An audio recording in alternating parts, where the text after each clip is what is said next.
Paul close ചെയ്യുന്ന സമയത്ത് presiding officer ശ്രദ്ധിക്കേണ്ട കാര്യങ്ങൾ എന്താണെന്ന് നോക്കാം.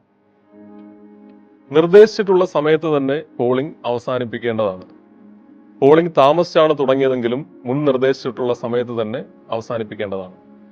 പോളിംഗ് അവസാനിക്കുന്ന സമയത്ത് വരിയിൽ നിൽക്കുന്ന വോട്ടർമാർക്ക് പ്രിസൈഡിംഗ് ഓഫീസർ ഒപ്പോടുകൂടിയ ടോക്കൺ വരിയുടെ അവസാനം മുതൽ മുന്നിലേക്ക് നൽകേണ്ടതാണ്. അവസാന വോട്ടർ വോട്ട് ചെയ്ത് കഴിഞ്ഞാൽ കൺട്രോൾ യൂണിറ്റിൽ ക്ലോസ് ബട്ടൺ അമർത്തേണ്ടതാണ്.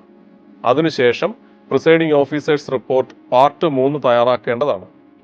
EVMലെ മൊത്തം വോട്ടിന്റെ എണ്ണം ഫോം 17C പാർട്ട് 1 രേഖപ്പെടുത്തേണ്ടതാണ്. Poll end date and time control യൂണിറ്റിൽ നിന്ന് പ്രിസൈഡിംഗ് ഓഫീസർ ഡയറിയിൽ രേഖപ്പെടുത്തേണ്ടതാണ്.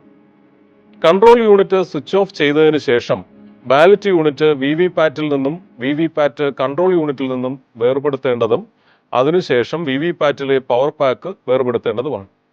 തുടർന്ന് സീൽ ചെയ്യുന്നതിന് പ്രിസൈഡിംഗ് ഓഫീസർ ശ്രദ്ധിക്കണം. Form 17C part 1 accounts of votes recorded തയ്യാറാക്കേണ്ടതാണ്. തയ്യാറാക്കിയ true and attested copy presiding officer attest ചെയ്ത് പോളിംഗ് ഏജന്റുമാർക്ക് നൽകേണ്ടതാണ്. ആയതിന്റെ കൈപ്പറ്റ് രസീത് പോളിംഗ് ഏജന്റുമാരിൽ നിന്ന് ലഭ്യമാക്കി സൂക്ഷിക്കണം. അതിനുശേഷം close of poll declaration presiding officer തയ്യാറാക്കണം.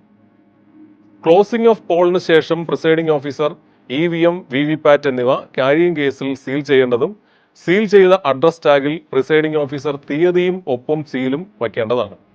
അതോടൊപ്പം അവിടെയുള്ള സ്ഥാനാർത്ഥികളോ ഏജന്റുമാരോ അഡ്രസ് ടാഗിൽ ഒപ്പുപതിപ്പിക്കാൻ ആഗ്രഹം പ്രകടിപ്പിച്ചാൽ അത് അനുവദിക്കാവുന്നതാണ്. സീലിംഗ് സമയത്ത് സ്ഥാനാർത്ഥിയുടെയോ പോളിംഗ് ഏജന്റിന്റെയോ സാന്നിധ്യം ഉറപ്പുവരുത്തേണ്ടതാണ്.